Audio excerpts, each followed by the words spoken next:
পশ্চিমবঙ্গের রাজনীতিতে এখন চলছে এক অদ্ভুত টানটান উত্তেজনা। নির্বাচনে ক্ষমতা হারানোর ধাক্কা সামলাতেই হিমশিম খাচ্ছে তৃণমূল কংগ্রেস। দলের ভেতরে বাড়ছে অসন্তোষ। একের পর এক নেতা প্রকাশ্যে প্রশ্ন তুলছেন নেতৃত্ব নিয়ে। আর ঠিক এমন সময় দিল্লির পথে পা বাড়িয়েছেন মমতা বন্দ্যোপাধ্যায়। অনেকের মতে এটি শুধু একটি রাজনৈতিক সফর নয়, বরং নিজের হারানো প্রভাব পুনরুদ্ধারের লড়াইয়ের প্রথম বড় পদক্ষেপ।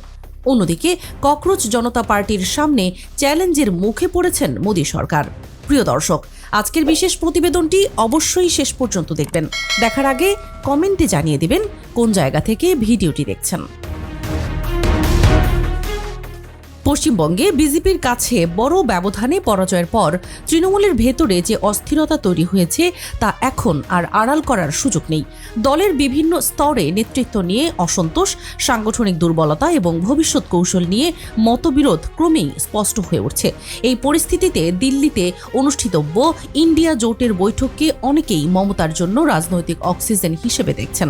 কারণ রাজ্যের মাটিতে দুর্বল হয়ে পড়লেও জাতীয় রাজনীতিতে নিজের অবস্থান শক্তিশালী করতে পারলে দলীয় কর্মীদের মধ্যেও নতুন বার্তা পৌঁছে দিতে পারবেন তিনি। দিল্লি সফরের আগে তৃণমূলের শীর্ষ নেতাদের তৎপরতা রাজনৈতিক মহলে নতুন কৌতূহল তৈরি করেছিল। অভিষেক বন্দ্যোপাধ্যায়ের আগাম দিল্লি যাত্রা এবং দলের গুরুত্বপূর্ণ নেতাদের সক্রিয় উপস্থিতি ইঙ্গিত দিয়েছিলেন যে বৈঠককে ঘিরে বিশেষ পরিকল্পনা রয়েছে। একসময় বিরোধী জোটের অন্যতম মুখ ছিলেন মমতা, ফলে বর্তমান সংকটের মধ্যেও তিনি চাইবেন নিজেকে জাতীয় রাজনীতির অপরিহার্য নেতা হিসেবে প্রতিষ্ঠিত করতে। কিন্তু সেই পথ মোটেও সহজ নয়, কারণ জোটের ভেতরেও এখন নানা ধরনের মতপার্থক্য এবং অবিশ্বাস কাজ করছে। ইন্ডিয়া জোটের বৈঠকের আগেই শরিক দলগুলোর মধ্যে মতবিরোধ প্রকাশ্যে চলে এসেছে। ডিএমকের বৈঠক বয়কটের সিদ্ধান্ত এবং কংগ্রেসের বিরুদ্ধে তাদের ক্ষোভ বিরোধী ঐক্যের ভবিষ্যৎ নিয়ে নতুন প্রশ্ন তৈরি করেছে। কেরলেও বামপন্থী দলগুলোর সঙ্গে কংগ্রেসের সম্পর্ক তিক্ত পর্যায়ে পৌঁছেছে।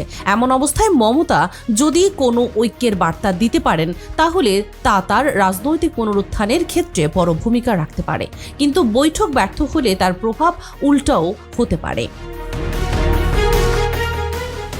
সব মিলিয়ে দিল্লির এই বৈঠক এখন শুধুমাত্র একটি রাজনৈতিক কর্মসূচি নয়, বরং মমতা বন্দ্যোপাধ্যায়ের ভবিষ্যৎ রাজনীতির জন্য একটি গুরুত্বপূর্ণ মোড়। পশ্চিমবঙ্গে পরাজয়ের পর তিনি কি আবারও জাতীয় রাজনীতিতে নিজের শক্ত অবস্থান ফিরিয়ে আনতে পারবেন, নাকি বিরোধী জোটের অভ্যন্তরীণ সংকট তার পথ আরও কঠিন করে তুলবে, সেদিকেই নজর রাজনৈতিক পর্যবেক্ষকদের।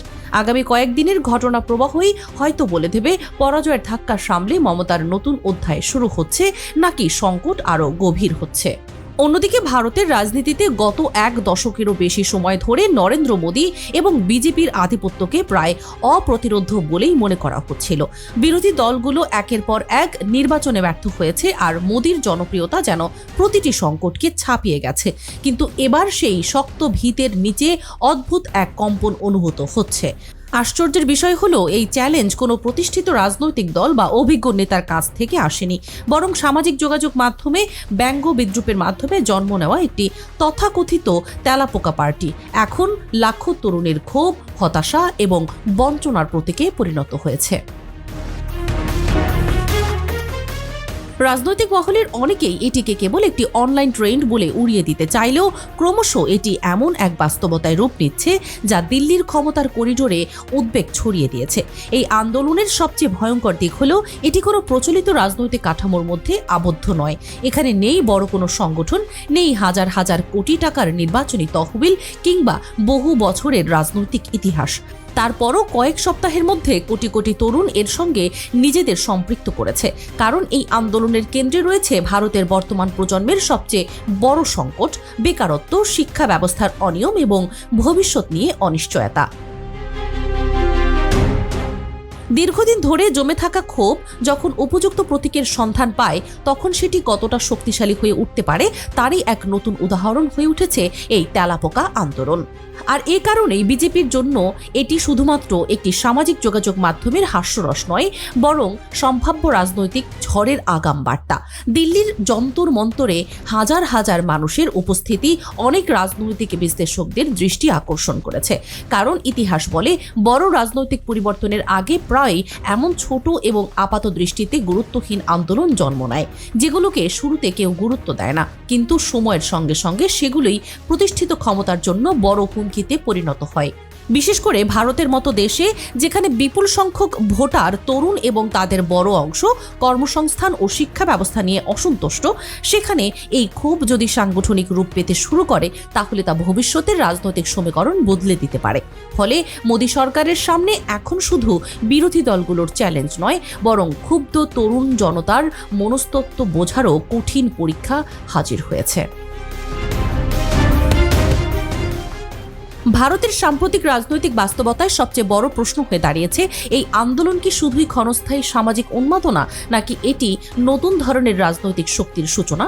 ইতিহাসের দিকে তাকালে দেখা যায় অনেক সময় একটি স্লোগান, একটি প্রতীক কিংবা একটি ব্যঙ্গাত্মক প্রচারণাই বৃহৎ আন্দোলনের ভিত্তি তৈরি করেছে। বর্তমানে তেলাপোকা পরিচয়কে ঘিরে যে আবেগ তৈরি হয়েছে তা শুধু প্রতিবাদের ভাষা নয়, বরং ক্ষমতাসীন রাজনৈতিক ব্যবস্থার প্রতি এক ধরনের অনাস্থার প্রকাশ। আর এই অনাস্থা যদি আরও বিস্তৃত হতে থাকে তাহলে আগামী নির্বাচনগুলোর আগে বিজেপির জন্য পরিস্থিতি আরও জটিল হয়ে উঠতে পারে।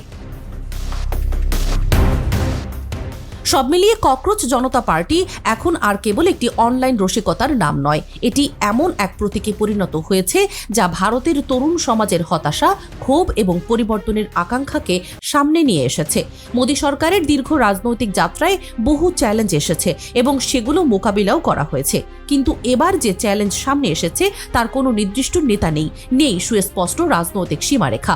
আর ঠিক এ কারণেই এটি আরও বেশি অপ্রত্যাশিত, আরও বেশি রহস্যময় এবং ক্ষমতাসীনদের জন্য আরও বেশি উদ্বেগের কারণ হয়ে উঠেছে।